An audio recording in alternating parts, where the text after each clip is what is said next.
Hi, welcome to Imrana kitchen. இன்னைக்கு இம்ரானா கிச்சனில் Sunday சமையல் என்னென்னு சொல்லிட்டு பார்க்கலாம். இன்னைக்கு நான் சண்டே என்னென்னலாம் சமையல் செஞ்சேன் அப்படிங்கிறது தான் ஒரு வீடியோவாக ஒரு விலாகாக போட்டிருக்கிறேன். வாங்க பார்க்கலாம். அதுக்கு நம்ம இன்னைக்கு ஃபஸ்ட்டு வெஜ் புலாவ் செய்ய போகிறோம். அதுக்கு நான் எண்ணெய் ஊற்றிட்டு குக்கரில் ஹோல் கரம் மசாலா, பட்டை, ஏலக்காய், கிராம்பு, பே லீஃபு, 2 ஸ்டார் அனீஸ்லேருந்து உடைச்ச லீஃபு, அதுக்கப்புறம் 2 பச்சை மிளகா, 2 பல்லாரி வெங்காயத்தை நீல வாக்கில் கட் பண்ணதை ஆட் பண்ணிக்கிட்டேன். அது கூட 1 டீஸ்பூன் ஃபுல்லாக இஞ்சி பூண்டு பேஸ்ட் போட்டு நல்லா வணக்கிட்டேன். வணக்கினதுக்கப்புறம் கேரட்டு, பீன்ஸு நம்ம கட் பண்ணி வச்சுருக்கோம், அதையும் போட்டு நல்லா வணக்கிட்டு சாப்பாட்டுக்கு தேவையான அளவு உப்பு போட்டு நல்லா ஒரு மிக்ஸ் கொடுத்துட்டு புதினா இலையும் மல்லி இலையும் க்ளீன் பண்ணி வாஷ் பண்ணி வச்சுருக்கேன், அதையும் ஆட் பண்ணிக்குவோம். அதையும் ஆட் பண்ணி ஒரு 2 மிக்ஸ் கொடுத்ததுக்கப்புறம் தேங்காய் பால் ஊற்றிக்கலாம். நான் ஒரு அரை மணி நேரத்துக்கு முன்னாடி 1 உலக்களவு அரிசியை பாஸ்மதி ரைஸை ஊற வச்சுட்டேன். 1 உலக்குக்கு 1.5 உலக்கு அப்படிங்கிற கணக்கில் தேங்காய் பால் ஊற்றிக்கிட்டேன். 1.5 உலக்களவு தேங்காய் பால் ஊற்றிட்டு நம்ம ஊற வச்சு வச்சுருக்கிற பாஸ்மதி ரைஸ் போட்டு ஒரு கலந்து விட்டுட்டு மூடி போட்டு ஜஸ்ட் ஒரு விசில், ஒரு 2 நிமிஷம் சிம்மில் இருந்தால் போதும். 2-3 விசில் விடணும்னு அவசியம் இல்லை. இது அப்படியே ரெடி ஆகட்டும். நமக்கு வெஜ் புலாவ் இப்போ ரெடி ஆயிரும். அதுக்கடுத்து இதுக்கு சைடிஷ் கிரீன் சட்னி ரெடி பண்ணலாம்னு சொல்லிட்டு ஒரு வடை சட்டியில் 1 ஸ்பூன் அளவு எண்ணெய் ஊற்றிட்டு மல்லி இலை, புதினா இலை போட்டுட்டு ஒரு பச்சை மிளகாய், ஒரு 7-8லேருந்து 10 வரையும் சின்ன வெங்காயம் ஆட் பண்ணிட்டு ஒரு 2 கரண்டி நிறையா தேங்காய் பூ ஆட் பண்ணிக்கிறேன். தேங்காய் பூ ஆட் பண்ணிட்டு நல்லா கலந்து விட்டுருவோம். இதுக்கு தேவையான அளவு உப்பும் போட்டு நல்லா வணக்கிடலாம்.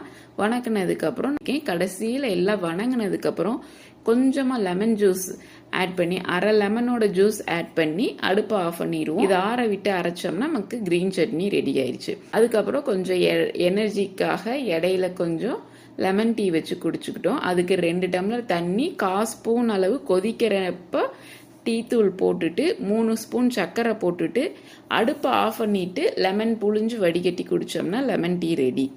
அடுத்து இறால் கிரேவி தான் பண்ண போகிறோம். இறால் கொஞ்சம் ஃப்ரை பண்ணிவிட்டு கொஞ்சம் கிரேவி பண்ணிக்கலாம் அப்படின்ட்டு. அதுக்கு நான் தேங்காய் கடலெண்ணெயும் கலந்து, அதாவது தேங்காய், ரீஃபைண்ட் ஆயில், எந்த எண்ணெய் வேணாலும் கலந்து ஊற்றிட்டு ஒரு 10-15 முழு பெப்பரை நல்லா வெடிக்க விட்டுட்டு இதுக்கு நான் 2 வெங்காயம், ஒரு 20 சின்ன வெங்காயம் எடுத்தேன். அதில் ஒரு பெரிய வெங்காயத்தை மட்டும் கட் பண்ணி ஆட் பண்ணிட்டு அது நல்லா ப்ரௌன் கலர் வந்ததும் மீதமுள்ள ஒரு வெங்காயமும் 20 சின்ன வெங்காயத்தையும் பேஸ்ட்டாக அரைச்சி ஆட் பண்ணிக்கிட்டேன். நல்லா அதை கொஞ்சம் நல்லா ஒரு ப்ரௌன் கலர் வர வரையும் வணக்கிட்டு, ரொம்ப ப்ரௌன் இல்லை, ஒரு அளவு கலர் மாறினதுக்கப்புறம் 1 ஸ்பூன் அளவு இஞ்சி பூண்டு பேஸ்ட் போட்டு 1/4 ஸ்பூன் மஞ்சத்தூள் போட்டு நல்லா வணக்கிடுவோம். இது கூட 1 ஸ்பூன் அளவு மிளகாய்த்தூள், 1/2 ஸ்பூன் மல்லித்தூள், 1 ஸ்பூன் ஃபுல்லாக மட்டன் மசாலா, 1/2 ஸ்பூன் அளவு கரம் மசாலா போட்டு நல்லா வணக்கிடுவோம். அந்த மசாலாவோட ராஸ்மெல் போகிற அளவு வணக்கணும். இது கூட தேவையான அளவு உப்பு ஆட் பண்ணிவிட்டு ஒரு 2 தக்காளியை பேஸ்ட் அரைச்சி வச்சுருந்தேன், அந்த தக்காளி பேஸ்ட்டும் போட்டு நல்லா வணக்கிடுவோம்.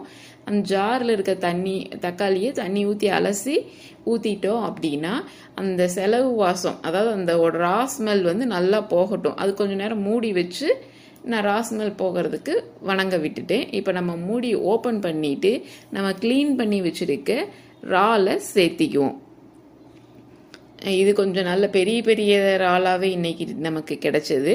அந்த இறால் எல்லாத்தையும் க்ளீன் பண்ணி நல்லா அந்த நரம்பெல்லாம் எடுத்து வச்சுருந்தேன், அந்த இறால் ஆட் பண்ணிவிட்டு நல்லா அந்த கிரேவியோட கலந்து வச்சிடலாம்.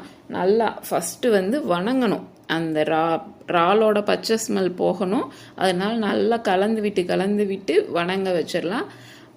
இறாலோட கொஞ்சம் அந்த கிளாஸியாக இருக்க கலர் லைட்டாக ஒயிட்டுக்கு மாறும். இந்த அளவுக்கு ஒயிட்டு மாறினதுக்கப்புறம் ஒரு டம்ளர் அளவு தண்ணி ஊற்றி மூடி போட்டு வேக வச்சிடலாம். இது கொஞ்சம் பெரிய இறாலுங்காட்டி கொஞ்சம் நேரம் வேகிறதுக்கு எடுத்துக்கும்.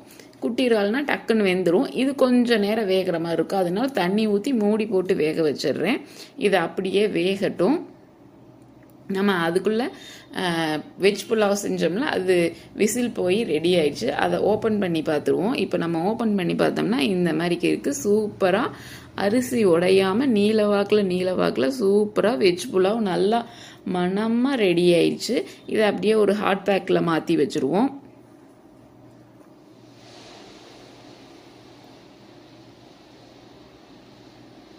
பாருங்கள், நமக்கு சூப்பராக நீளமாக ரெடி ஆயிடுச்சு. அடுத்து நம்ம இறால் இங்கே வந்து மூடி ஓப்பன் பண்ணிட்டு பார்த்தோம் அப்படின்னா இறாலும் குக் ஆயிடுச்சு. இதை அப்படியே சிம்மில் வச்சிடலாம்.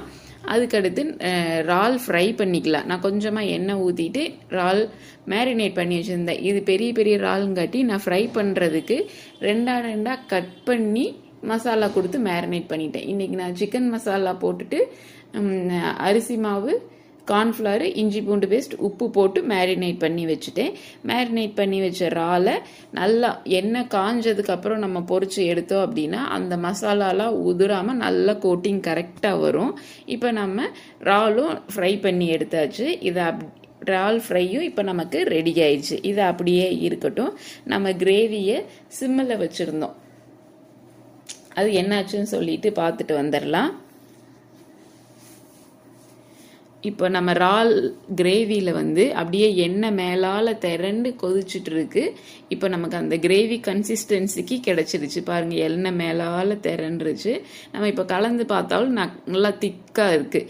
இந்த அளவு இருந்தால் போதும். இதை அப்படியே ஸ்டவ்வை ஆஃப் பண்ணிவிட்டு நம்ம வேறு பாத்திரத்துக்கு எடுத்து வச்சு சர்வ் பண்ணிக்கலாம். நம்மளோட இறால் கிரேவியும் இப்போ ரெடி ஆயிடுச்சு. நமக்கு இன்னைக்கு சண்டே ஸ்பெஷல் என்ன அப்படின்னா வெஜ் புலாவ், இறால் கிரேவி, அதுக்கப்புறம் க்ரீன் சட்னி, அப்புறம் இறால் ஃப்ரை. இதுதான் இன்னத்தோட சண்டே ஸ்பெஷல். இந்த வீடியோ உங்களுக்கு பிடிச்சிருந்துச்சுன்னா லைக் பண்ணுங்கள், ஷேர் பண்ணுங்கள், சப்ஸ்கிரைப் பண்ணுங்கள்.